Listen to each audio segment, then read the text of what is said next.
what a total and utter mess state regime media known as Fox was. I think California Governor Gavin Newsom literally broke Fox, because the whole day yesterday you had like Fox propagandists like Jesse Waters saying, so what? Governor Newsom's calling Donald Trump a strong man? Isn't that a compliment? Strong man. That's a good thing. Like being super strong. Watch what Fox propagandist Jesse Waters says here. Play this clip. So he's calling him a strong man. I think that's a compliment for Donald Trump. I hear strong man. The guy's in a bunker like Biden with a pre-recorded video. Oh, this is an attack on democracy. They're really going to go with the dictator hoax? They got more desperate than that. Then you had Jesse Waters go, you know what? Because of what Newsom said, I think Trump should go harder. He needs to break the back of these people, break the back of these ICE resistancers. Here, play this clip. Maybe the crazy base on the left thinks it's good because they love to see the country burn, but it's not good. These illegals, Jessica, think they're living in Mexico. They're waving the Mexican flag. They don't like America. They love living in LA because LA is great. It's nicer than Mexico, and you get free housing, free healthcare, free food. They don't even lay a finger on you. That's the problem here. They think they own the country. They don't respect the laws, and they don't respect the law enforcement. I think Trump should go harder. He needs to break the back of this ICE resistance and make sure everybody understands that this thing's not going to slow down. You can't be held hostage in your own country by foreigners, because that's what this is. It's an extortion attempt. Every time you try to enforce the law, we're going to burn stuff. That's not how it works. And then I love this, where you have the only pro-democracy voice on Fox, Jessica Tarlov, on that show, The Five. She does a great job. I'm a big fan of Tarlov. And she goes, you do realize, Jesse, that Gavin Newsom is speaking to the majority of Americans? You saw the recent Quinnipiac poll, which has Donald Trump at a -12 approval or a -11 approval on, or total approval of Trump, -12, -11 on immigration, -16 on deportation. Watch Tarlov put him in his place. Gavin Newsom is speaking for a majority of Americans. Right before we came on air, there was a new Quinnipiac poll that was released. So Donald Trump, -12 on approval in general, -11 on immigration, and -16 on deportations. He has taken his best issue and decimated it by making these deportations in a hasty way. It used to be go after the criminals. That's what we heard was going to happen. Now it's go to the nail salons, go to the job sites, go to birthday parties, go to immigration courts. There is now no right way to do it. There is no way to be part of the system, pay your taxes, make a better life for your family, and hopefully get citizenship. Stephen Miller is mad because they were deporting less people on a daily basis than Joe Biden was. So he went and he said, go to 7-Eleven and you go to Home Depot. And now Americans and illegals who, yes, they're here illegally, are living in fear of what the government is trying to do. And just one more thing, the GOP caucus, like Valadejo, Gonzalez, representatives, they know that this is bad. Valadejo saying, please prioritize removal of known criminals. Gonzalez, focus on convicted criminals, not farm laborers. Okay, so then Jesse Waters comes back and he's like, I'm not a moron. I'm not stupid. I'm not a moron. Play this clip. I just uses one of these little scissors. I'm very dexterous. How do you know what a cuticle is? Brett asked me to ask you. A cuticle is the part of the nail that meets the skin. Okay? I'm not a moron, Jessica, despite what I sound like. This is how you know California Governor Newsom and the majority of Americans, the pro-democracy forces who have now woken up, how they're winning this debate. So then Jesse Waters and then Fox, they have to pivot. What are we going to talk about? What do we talk about? Simone Biles. Let's talk about Simone Biles apologizing to Riley Gaines. This stupid dispute that Fox has been manufacturing and talking about. Simone Biles, that's what we talk about, right? Let's focus on Simone Biles. Like there's about to be a major war in the Middle East. Donald Trump has destroyed American economy. But let's talk about Simone Biles. Here, play this clip. First of all, is it ever a good idea to get in the middle of two women having something like this? No. That's why I just want to lay back and hope she trains for LA. If we start messing with her head, she's mentally weak. Remember the one time we have to make sure she medals. Okay, so I'm going to lay off her. But I will say this. She pulled an Elon. Oh, I'm sorry for some of the things I said. Come on. You remember the days when PR teams would have to like walk back something that you said that was based? Now they walk back when you say stuff woke. I love it. We are so back right now. This shows the power of Fox too. This woman, Riley Gaines, did the full kill meet. I think maybe 6 shows in 48 hours and just put so much pressure on Simone. And by the way, that's what they were talking about a lot in the day. Like, let's focus on Simone Biles. You know what? Let's bring on Riley Gaines. They bring on freaking Riley Gaines. I don't even understand this dispute. Riley Gaines pretends that she's like a champion athlete. I think she came in like 5th place. Simone Biles is a gold medalist over and over again. And then they bring on Riley Gaines. Like, I guess this is the mentality of Fox to like attack the gold medalists and support people who are not like 1st, 2nd, I guess, or even 3rd. And then like, you're an American hero, Riley. You're an American hero, an American hero. And by the way, I don't even want to really learn about what this dispute is even about, because there are ICE agents who are going into factories and schools and courthouses and restaurants and disappearing people. We have the Trump regime tariffing the world.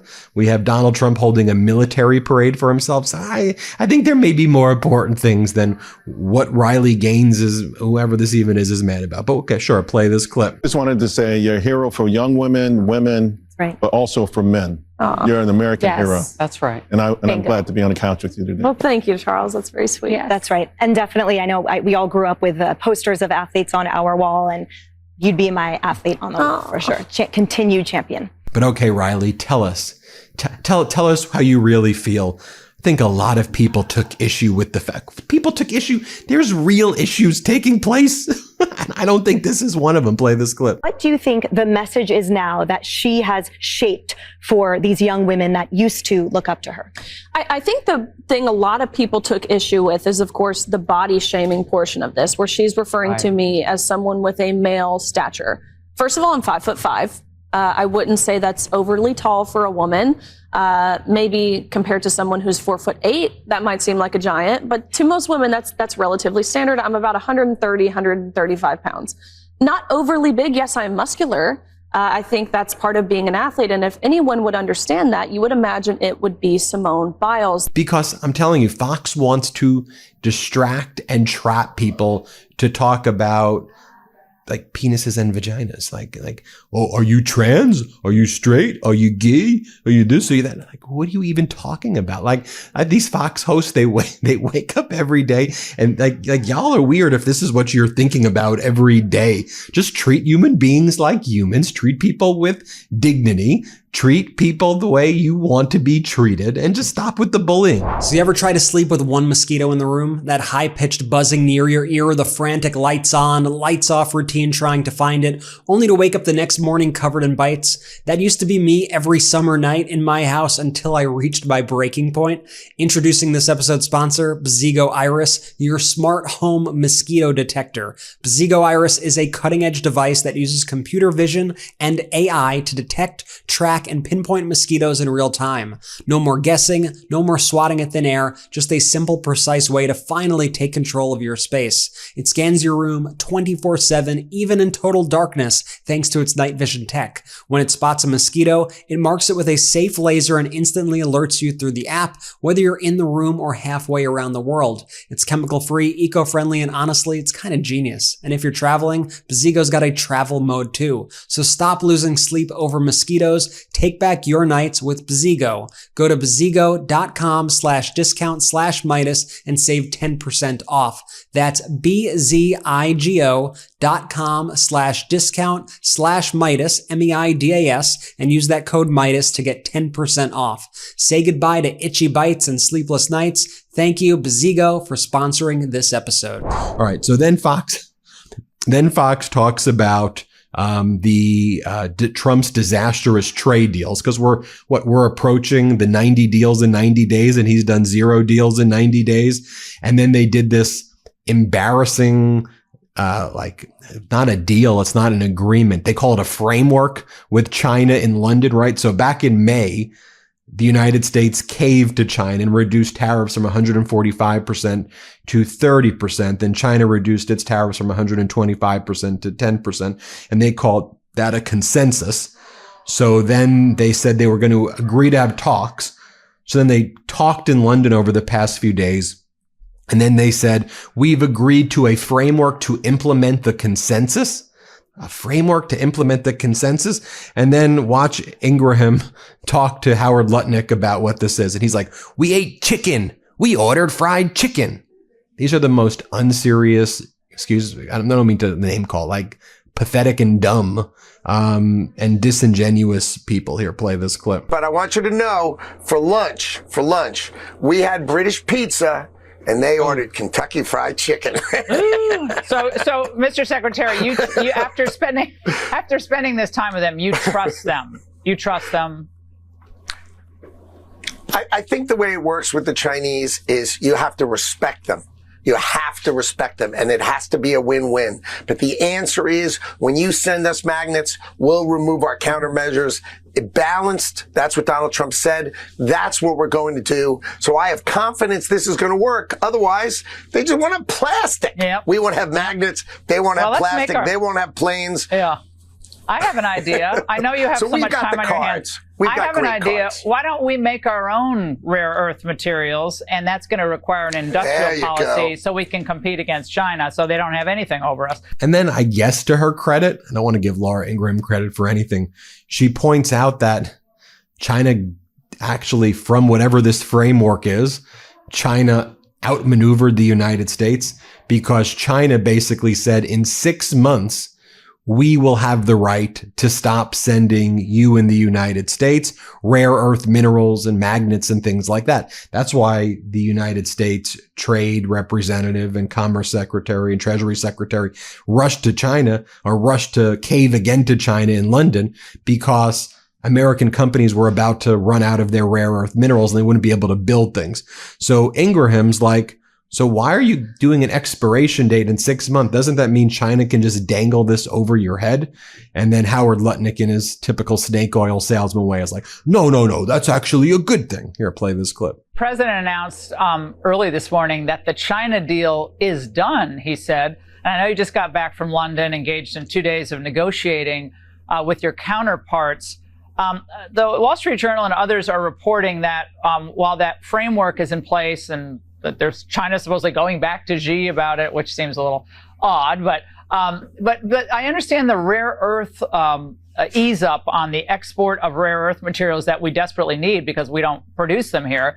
That has an expiration date, Mr. Secretary.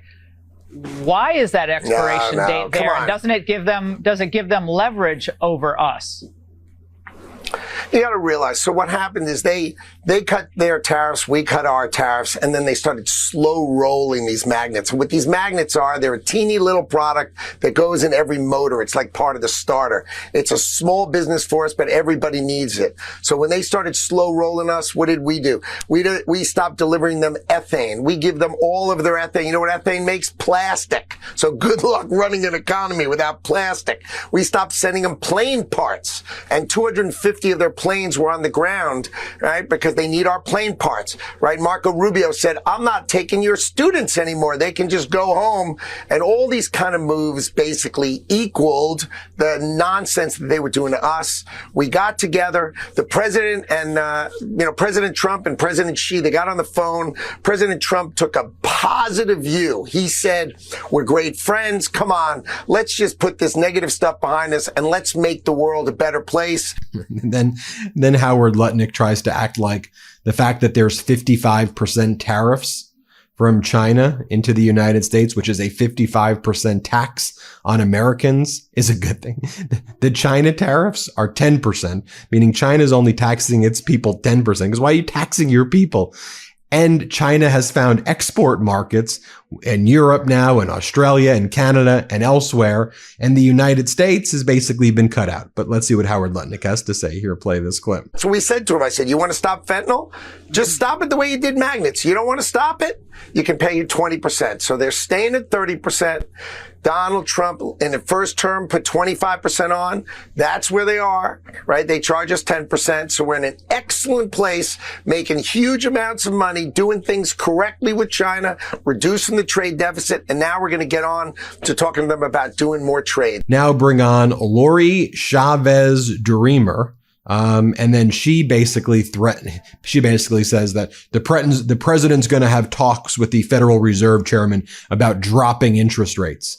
Okay, the president needs to stay the hell out of that stuff when he doesn't know what he's talking about. Play this clip. Are we not going to see a drop in interest rates this year? Well, the president has been, again, focused on how we'll have those conversations with the Fed and the Reserve. The Department of Labor doesn't really weigh into that, but usually when we see inflation go down, we're going to see interest rates go down. So I'm anxious to see the conversations that the president is going to continue to weigh in on because what we want to see is more affordability in our housing market. Then similarly, you had Howard Lutnick kind of make the same threat to the chairman of the Federal Reserve. Play this clip. It's unbelievable that, Jerome Powell is just sitting around waiting. The president calls him too late. He's just too late, Powell. I mean, why hasn't he cut? I mean, you remember if he cut interest rates 1% and you've got Europe cutting like crazy, you realize that saves America $300 billion a year? It's unbelievable how much we would save if he did his job and he cut interest rates. The economy is ready for it. It's easy. Inflation is low. Come on. He's got to do his job soon. Oh, then bring on Tulsi Gabbard, who says, what we're focusing our resources in the intelligence community and the FBI is who is funding these protests? Who are the people? There are ads being put up on Craigslist, thousands of dollars a week ago, to be involved in riots. There's not a conspiracy that these people will not spread, but they're always telling on themselves like, this must be the stuff that they're actually doing. But watch Tulsi Gabbard play this clip. Can you tell us about the orchestration, the financing, and is Gavin, either whether he knows it or not, actually siding with the cartels here? Whether he knows it or not, he is. Certainly. Again, this is something that the Department of Justice and the FBI is looking into. Who is funding these protesters? We've seen, the ads put up on Craigslist offering people thousands of dollars a week to go out and conduct these violent and dangerous riots in the streets of not only Los Angeles, but we saw earlier in Chicago and New York and other cities across the country. And by the way, did you see that Tulsi Gabbard posted this bizarre video of herself to spread Russia propaganda the other day? And she was like, she's basically implying that if we don't help out Russia and put more pressure on Ukraine, there will be nuclear annihilation. Children's skin will peel off their faces. It will be a nuclear winter. I mean, it was the craziest video. I'll just show you a small portion of it. Here, play this clip. Condemning survivors to agonizing deaths or lifelong suffering. A nuclear winter could follow, with smoke and ash completely blocking the sun, plunging the world into darkness and cold, killing crops and starving billions. Acid rain would scar the earth, wiping out entire ecosystems. This isn't some made-up science fiction story. This is the reality of what's at stake, what we are facing now. Oh, and then Jesse Waters' logic. How does Trump provoke violence if he lives in Washington? That's what you're going with? How does Trump provoke violence if he lives in Washington? Play this clip. And they can't even get their story straight. All right, first there was no riot. Then there was a riot. Then it was peaceful. Then it was mostly peaceful. Then Trump provoked the violence. Now, how does Trump provoke violence if he lives in Washington? He wasn't out there doing anything. So the National Guard provoked the riots? Because I didn't see a single National Guardsman melt down a Waymo or loot a store. Not one. Well, there you have it, folks. Very strange stuff. But you see, Gavin Newsom literally broke Fox yesterday. Hit subscribe. Let's get to 5 million subscribers. Thanks for watching. Hit subscribe. We're almost at 5 million. Let's try to get there soon. Can't get enough Meidas? Check out the Meidas Plus Substack for ad-free articles, reports, podcasts, daily recaps from Ron Filipkowski, and more. Sign up for free now at MeidasPlus.com.